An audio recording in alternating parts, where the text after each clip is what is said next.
So once in a while, films come out at your local multiplex. It's usually the multiplex that gets them, that you've just never heard of. And you look it up, you're like, what's this? I've never heard of this. And you look it up and you're like, wow, there's a lot of names I recognize in this. Why haven't I heard of this movie? I have a long-standing saying, if there's a movie with a lot of people you've heard of in it and you've never heard of the movie, there's usually a really good reason why. Which brings me to Fool's Paradise. This is a film that was snuck into theaters. The old joke is it wasn't released, it escaped. Directed by, written by, and starring Charlie Day, who most people know from It's Always Sunny in Philadelphia or the Horrible Bosses films or the Pacific Rim movies. And boy, was this not good. So I'd never heard of it. I had some time to kill. I was like, well, I'll go see a movie I've never heard of. That can be fun. I've got no preconceived notions. I don't even really know what this movie's about. I just kind of know who's in it, and I'll go see it. So I did that, and there were two other people in, and I'm not saying there were a few people in the movie because it wasn't maybe good. I'm saying because I think probably nobody knows about this movie. I saw 0 trailers for this. Some movies you see trailers for months. Sometimes you see them once or twice. When you see no trailers for something, that's unusual. Or online ads, or mentions anywhere of anything, it's unusual. So the story here is, Charlie Day is this, the scenario of the film is that Ray Liotta is a film producer. He's working on some movie about Billy the Kid. The star of the film is a British method actor played by Charlie Day, who's a huge pain and crazy, and he winds up... I don't want to give too much away. Let's just say Liotta is fed up with the Charlie Day main actor's hijinks. He finds on the side of the road a guy who looks exactly like Charlie Day, who is essentially an escaped or released mental patient who is mute and very kind, goes with the flow kind of guy.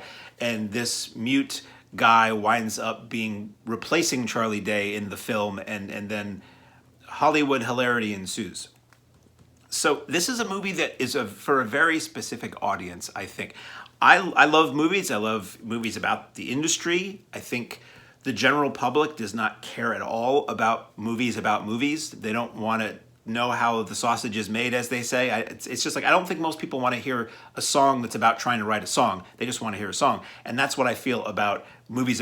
I think hardcore film fans like them, and I think people in New York and LA might like them. People in LA, certainly people in the industry like them, but I think your average person doesn't care. And this movie seems very much aimed directly at Hollywood actors and their assistants, because it's all just jokes about agents and on-set stuff, and you can tell it's written by people or Charlie Day, who has been on a lot of sets and is in that world, but I don't think that applies to most other people in the world. So basically what this movie is you've got Charlie Day playing like a silent movie character, like a Charlie Chaplin or a Buster Keaton or a Monsieur Hulot, or combined with being there, basically, where he doesn't say anything, he doesn't really do anything, but everybody around him thinks he's brilliant, and he just winds up falling backwards from situation to situation. It just wasn't funny. I like Charlie Day overall. I've never watched It's Always Sunny, but I liked the Horrible Bosses movies a lot. I thought those were like laugh out loud, consistently funny movies. So it doesn't not I have a beef against him. It's just three of us in the theater, dead silent for the duration of the film. It just wasn't funny.